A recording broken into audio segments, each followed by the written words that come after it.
strength, courage, and wisdom. And oh my God, we need to have it, don't we?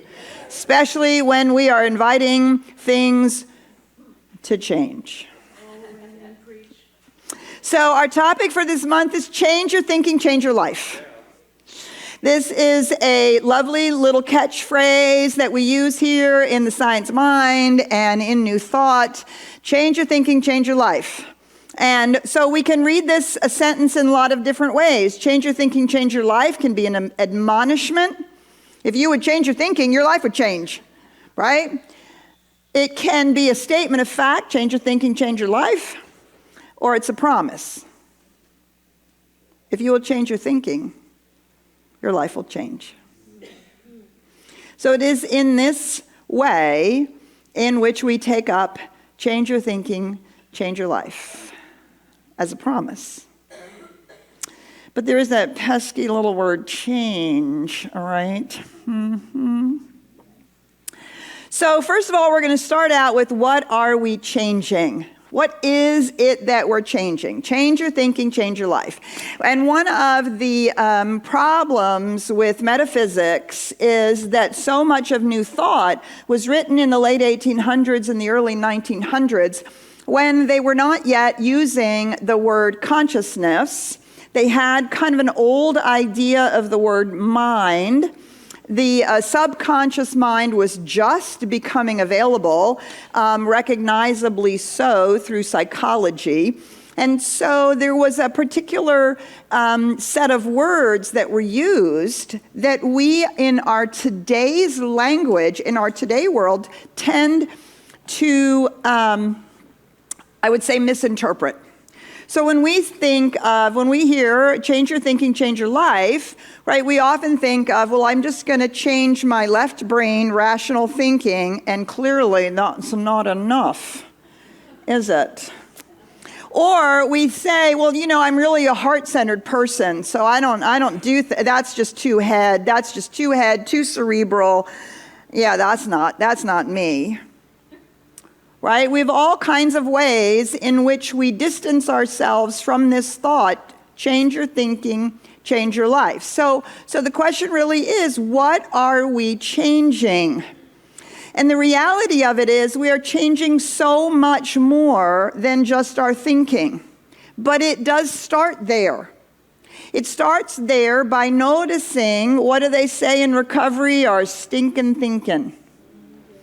We have to change the way we think about things. And that begins with the story that we tell ourselves about what's going on. What we don't often realize is that we are literally narrating to ourselves about the experience that we are currently having, as opposed to actually having the experience.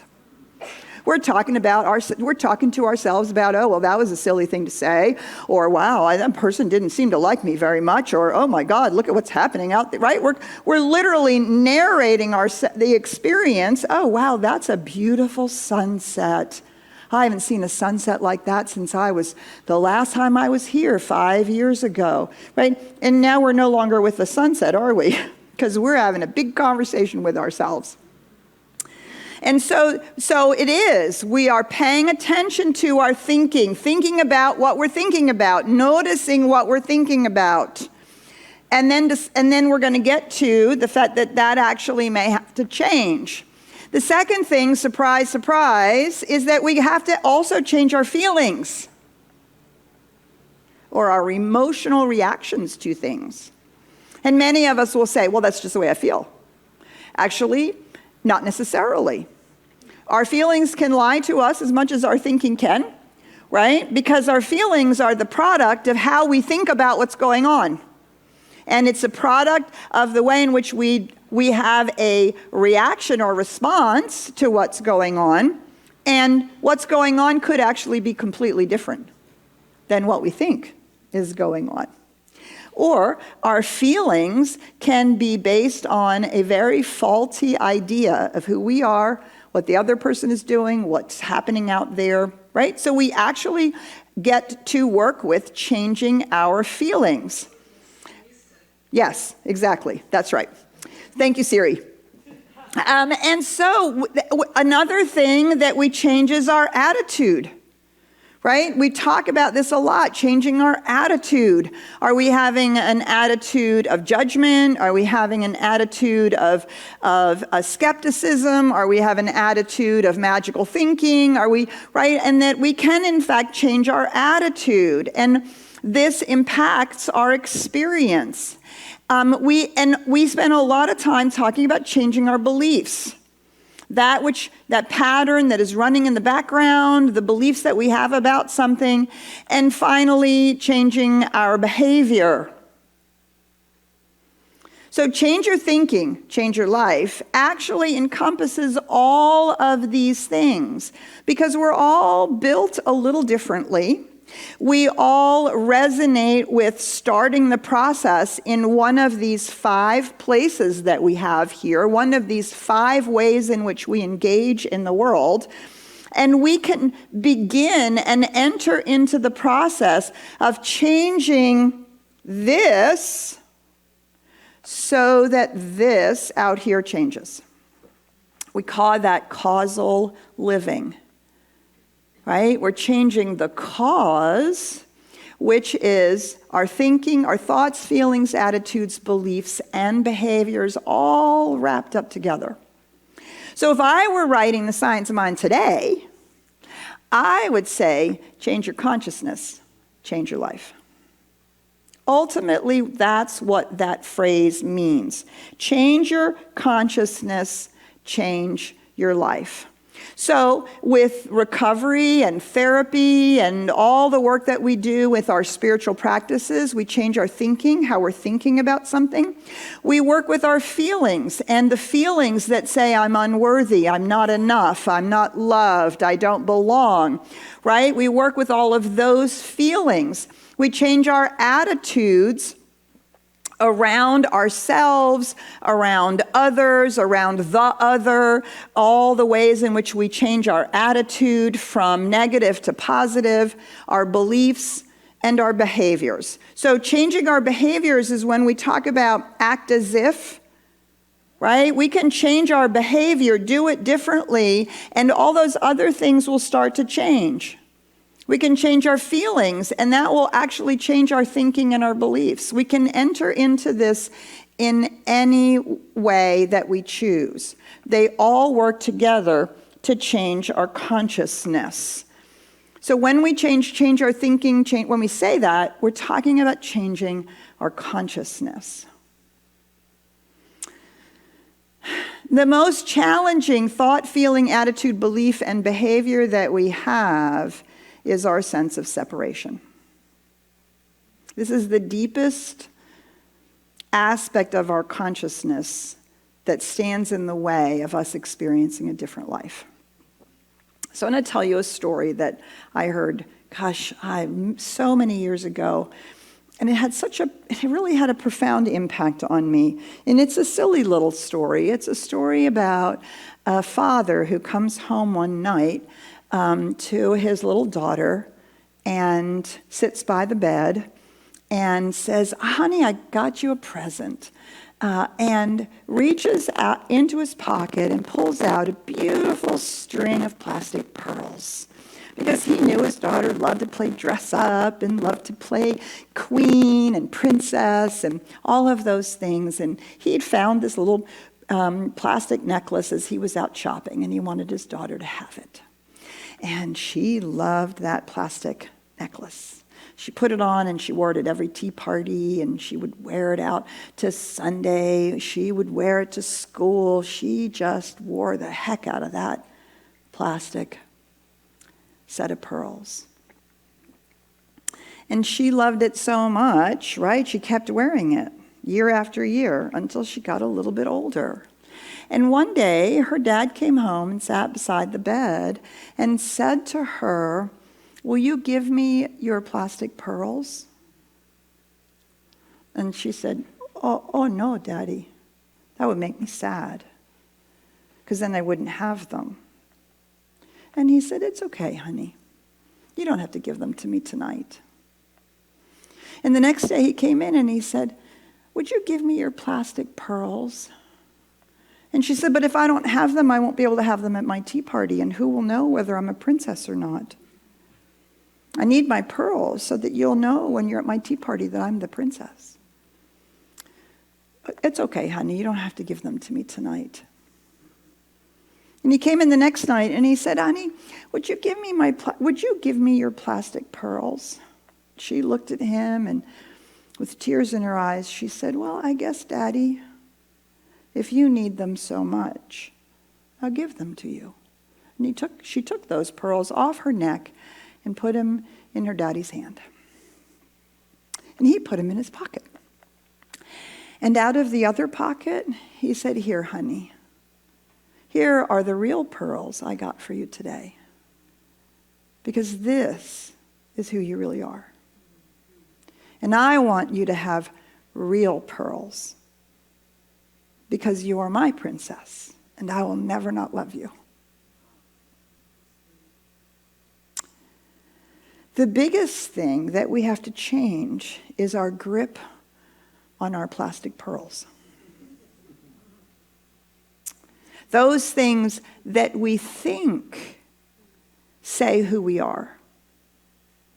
Our plastic pearls are our belief in our human limitations, in our feeling of separation, in our behaviors of guarding, protecting, feeling threatened, needing to attack or defend, all of the human ways in which we think we have to engage with life.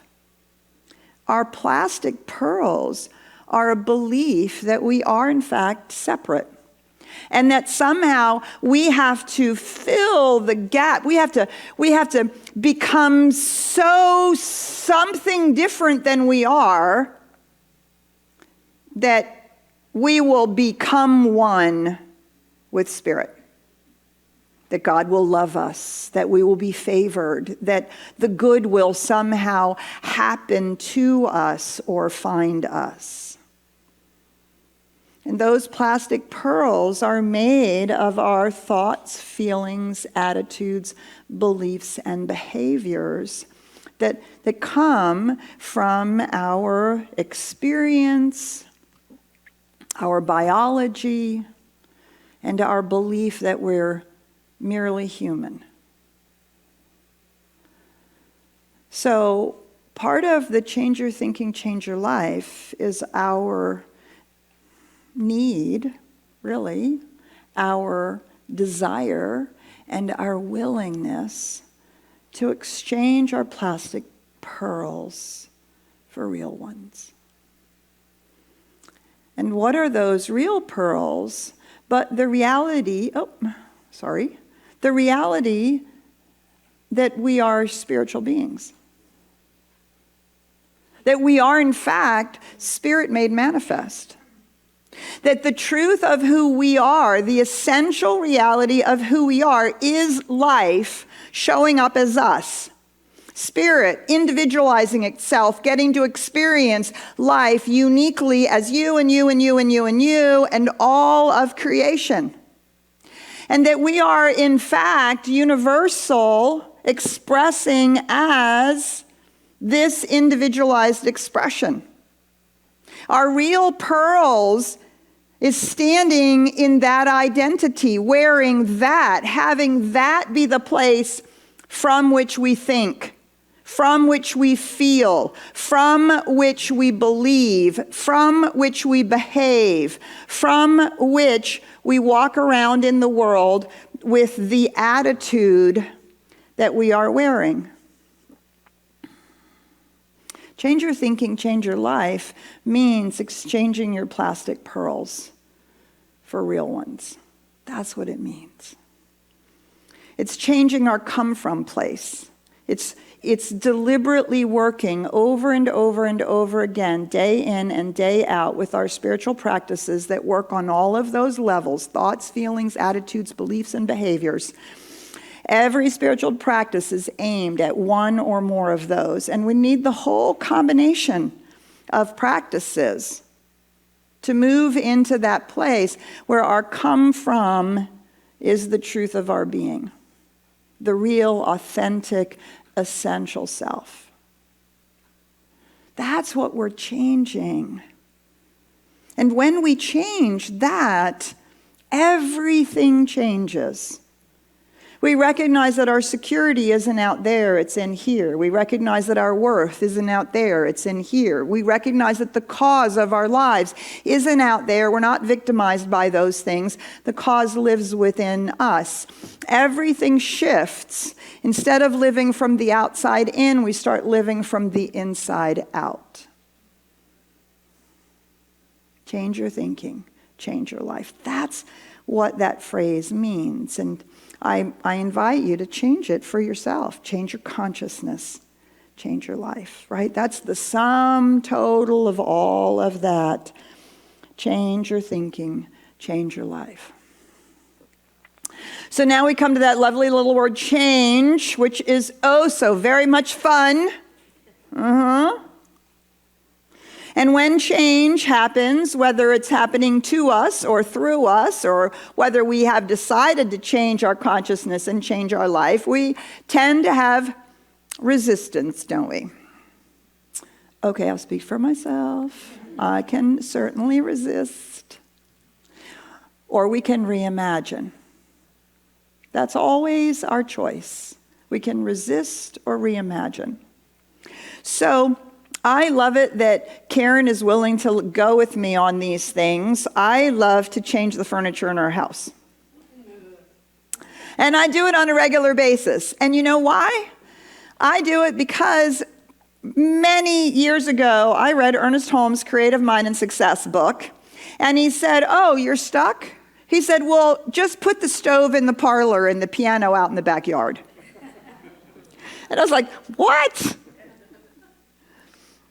Change things around. And what do? We resist it. We like it. We have it all nice. We put it there. It fits there. We like it. It belongs there. I got the job. I have the this. I have the that. Or simply, I'm comfortable with this discomfort because it's all I know. I'm comfortable with it not working out because it's never worked out. And so we resist. But if we can reimagine, so I'm constantly reimagining. I mean, I probably rearrange our house and our living room, and I don't know, at least once every 18 months, maybe every 2 years. We look around, why don't we? So we just did this, I don't know, yesterday or the day before. Let's take that couch and put it in the back room. Let's move those chairs out here. Let's see how that would be. It was like, wow, it's like a whole new house. All because we were reimagining the use of this furniture in a way that would work for us. So, let's talk about resistance. What is it that we resist about changing our consciousness? What is it that we resist? Well, I'll just speak for myself, and you can tuck yourself in on any one of these, right? We resist knowing what we know. Because we don't want to know it, do we? We don't want to know that we really shouldn't be in this job, or we have to relieve this relationship, or we do actually have to allow this relationship to develop even if it scares the bejeebus out of us, right? We know that we have to be more courageous in our conversations. We know that we have to, whatever it is, we resist knowing what we know, which is we're unwilling to change our thinking about things. We resist knowing what we know, and we resist feeling what we feel. Because our feelings will show us what we think and believe. And they will show us what's true and what's not true in our consciousness. If we will feel our feelings, there is very real reason for grief. There is very real reason for anger. There is very real reason for withdrawing and having quiet and maybe even going into that cool darkness of our depression. There are very real reasons for those things. And if we don't feel what we feel, they can get stuck in our bodies. But if we don't feel what we feel, our sense of unworthiness, we can't ever say, but that's not the spiritual truth. If we pretend that it's not there and push it aside and pretend that we don't want to feel it, do you see, it can't come up to heal.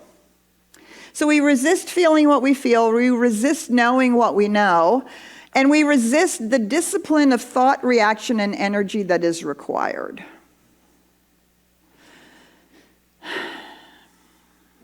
Because nobody can do it for us. I hated learning this part. Really. I hated learning this part.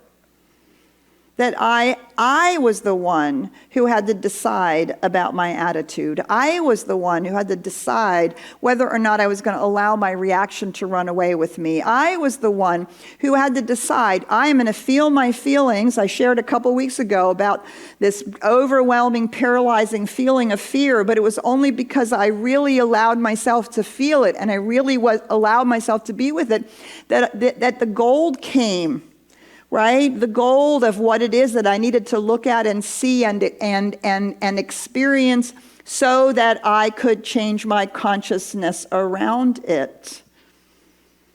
But that's a discipline, not to run away from it, not to mask it, not to numb it, not to pretend that we don't know what we know or feel what we feel. And then we have to take responsibility for doing it. Oh, I hated that part the most. Really working with this, I noticed that I was often unwilling to be conscious. Have you ever found yourself in that position? Why do they get to have a temper tantrum? Why can't I? Why do they get to be unconscious? Look at that unconscious behavior. I can't believe they're being so unconscious. Why do I always have to be the one who is patient and kind or tries to walk in another person's moccasins or tries to have empathy? All that stuff. Oh, it just used to infuriate me. Okay, maybe I'm just talking to myself up here. I don't know. But it's hard to not know that we're supposed to be conscious, but to take responsibility, to stop being a victim, to stop allowing our feelings to run us, to stop allowing our stinking thinking to run us, that takes an enormous amount of responsibility, which I was in serious resistance to being conscious. I was becoming conscious. I just didn't want to change the way I showed up in the world. But if we don't change our consciousness, and change all those different aspects of us, just start somewhere, our lives aren't going to change. And that was my experience. It didn't. For many years, relationship after relationship, it did not change. Because I was in resistance to all of these things. Things around growing my consciousness, around success, and around what we as a community can accomplish. All of that stuff. Being in resistance to the work that it takes. And yet that work that it takes, right, is no different than deciding to get really good at something and practicing it. So how many of us were in resistance to piano practice when we were a kid? I was in resistance to ballet practice. I did ballet for, 9 years. I loved every minute of it, tap, toe, and interpretive dance, but I never practiced. Why should I? I had other things to do. Which of course meant I never got any better. Right? I never got any better. And so we have to really then we want to really pay attention to how easily we fall into resistance. And that my observation and my experience is that is a natural human response to change. Oh, wait. It has to do with our come from place. Because as a human, we have to protect ourselves, we have to worry about the threat, we have to make sure we can figure it out, we have to manage it, control it, work it, right? Because that's what the human side of us knows how to do and wants to do. But when we can shift into that deeper place, that spiritual truth, when we put on our real pearls and we recognize that that's the truth of our being, do you see, in my experience, resistance truthfully begins to melt away. Because resistance is native to our human experience. It's not to the spiritual truth of who we are. How do we know this? Because life is forever creating. Life is forever expressing something new. Life is forever growing. Doesn't matter if there's been a hurricane or a volcano, all sorts of new stuff happens, even in the midst of all of that. There's constant growth and flourishing of life. That is its nature. And only when we stand in the way, as we have done with our climate, does it get interfered with, just as we stand in the way of our own self as we are believing in that sense of separation. So the other side of resistance is reimagining. Now, you don't need to be given real pearls. You already have them. We all already have the spiritual truth. It is already the truth of our being. And I'll never forget years ago when a friend of mine said to me, I just don't know. I don't know if I believe all of this. I really don't. But I'm going to pretend that I do, and I'm going to see what happens. And after pretending for a while, she was like, oh my God, what a difference that makes. And so how do you pretend but imagine? Right? Instead of resistance, it's reimagining ourselves. What if we actually imagine that we are in fact the light made manifest? That we are love pouring into the world? What if we imagine that the spiritual truth is in fact true, and we try to imagine, well, who would I be? How would I behave? What would that look like? What would I think in this moment if I reimagined, instead of being resistant to, what would I think? How would I speak? How would I show up? Do you see? Rather than engaging in our human resistance, to stand over in that new place and pretend. Start reimagining. Reimagine that we are, in fact, universal, individualized spirit showing up. We might not know what that means, so imagine. You used to run around. In your childhood days, you ran around and you pretended to be all kinds of things, didn't you? I had a little horse on a wooden stick. And man, when I ran around with that in the backyard or downstairs in the basement, I was riding, right? Well, we still have all of that capability to imagine that we are, in fact, individualized spirit. How would spirit do this, whatever this is?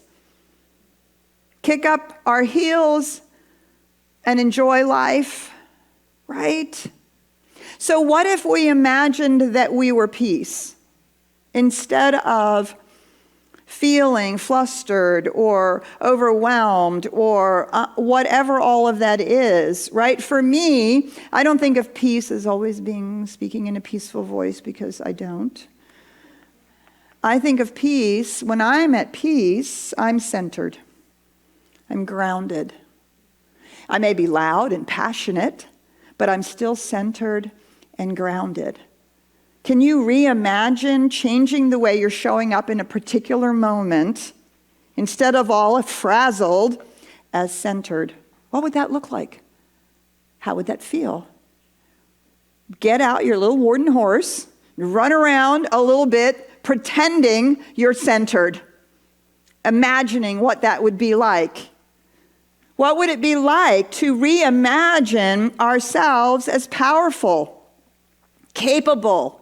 There is that within me which knows. I may not think I know, but there is that within me that knows, that can, and that does. Do you see?